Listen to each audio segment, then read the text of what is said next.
एक समय की बात है, एक छोटे से गांव में बबलू नाम का एक मासूम और नटखट लड़का रहता था।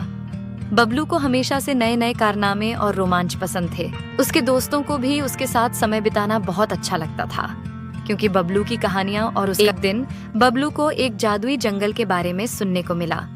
कहा जाता था कि जंगल में अनगिनत रहस्य छुपे हुए हैं और वहां जादुई जीव और पेड़ पौधे रहते हैं। बबलू को इस जादुई जंगल की कहानी सुनते ही उसमें जाने की तीव्र इच्छा हुई। हालांकि उसके माता पिता ने उसे चेतावनी दी थी कि जंगल में जाना खतरे से खाली नहीं है, लेकिन बबलू का दिल उत्सुकता से भरा हुआ था और उसने ठान लिया कि वह जंगल में जाएगा और उसके सारे रहस्यों का पता लगाएगा। अगली सुबह बिना किसी को बताए बबलू जंगल की ओर निकल पड़ा। जैसे ही वह जंगल के अंदर घुसा, उसे महसूस हुआ कि यह कोई साधारण जंगल नहीं है। चारों ओर ऊंचे ऊंचे पेड़, जिनके पत्तों से हल्की हल्की रोशनी फूट रही थी, और फूल जो बात कर रहे थे।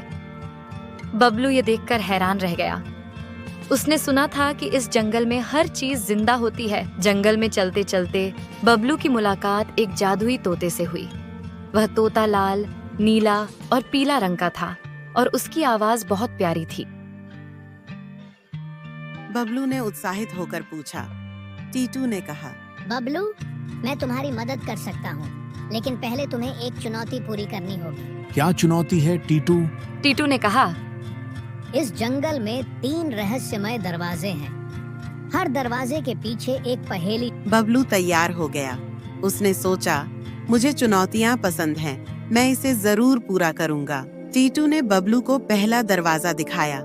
दरवाजा बड़े पेड़ के नीचे था और उस पर एक चमचमाती ताला लगा हुआ था। जैसे ही बबलू ने दरवाजे के पास कदम रखा, एक आवाज आई, अगर तुम इस दरवाजे को खोलना चाहते हो तो ये पहेली सुलझाओ। वह क्या है जो बिना पंखों के उड़ता है और बिना पैरों के दौड़ता है? बबलू ने सोचा और फिर मुस्कुराते हुए जवाब दिया, हवा। दरवाजा तुरंत खुल गया। अंदर बबलू को एक सुंदर बागीचा मिला, जिसमें रंग बिरंगे फूल और